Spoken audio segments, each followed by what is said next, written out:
최상목 대통령 권한대행은 국회가 선출한 헌법재판관 후보자 3명 중 2명만 선별적으로 임명한 바 있습니다.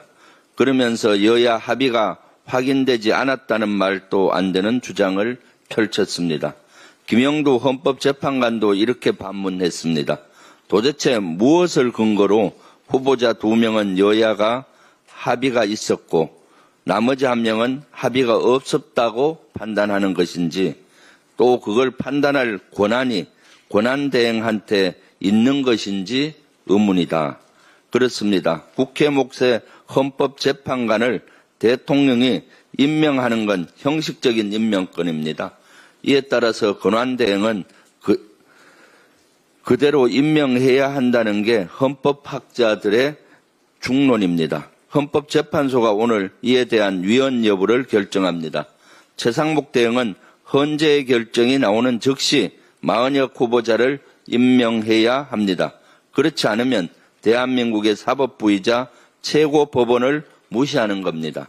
이 와중에 국민의힘 원내대표 권성동마저 헌법재판소 흔들기에 여념이 없습니다. 최상목 대행에게 가이드라인까지 제시했습니다.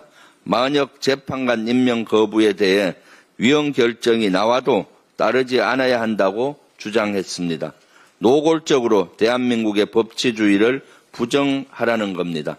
이 정도면 서부지법에 난입하며 법치를 짓밟은 극단 세력과 다를 바 없는 것 아닙니까?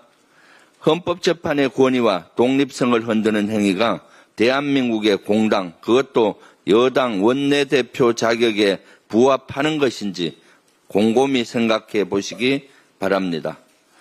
내일 아침 지구계엄사령부, 지역계엄사령부를 포함해 화상회의를 해라. 김용현이 비상계엄 당일 정군 주요 지휘관 회의에서 이렇게 지시했다는 진술이 나왔습니다.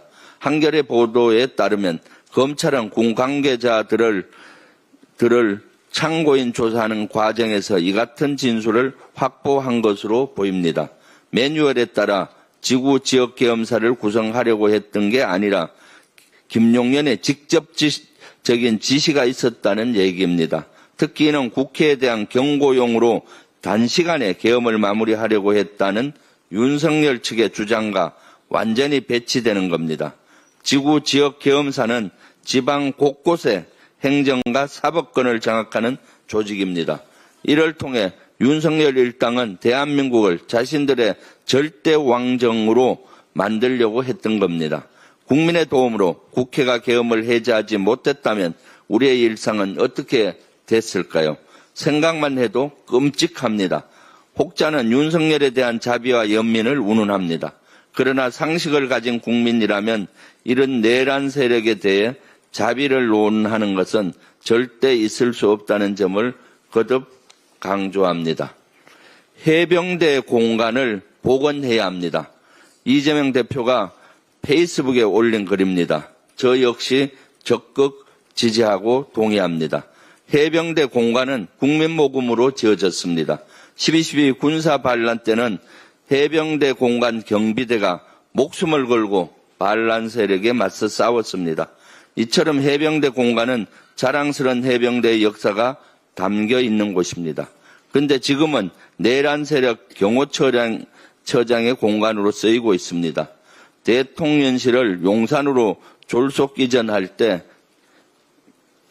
경호처장이 해병대 사령관 공간을 빼앗아서 들어갔습니다. 이재명 대표와 함께 공식 제안합니다. 해병대 공간을 즉각 복원하십시오.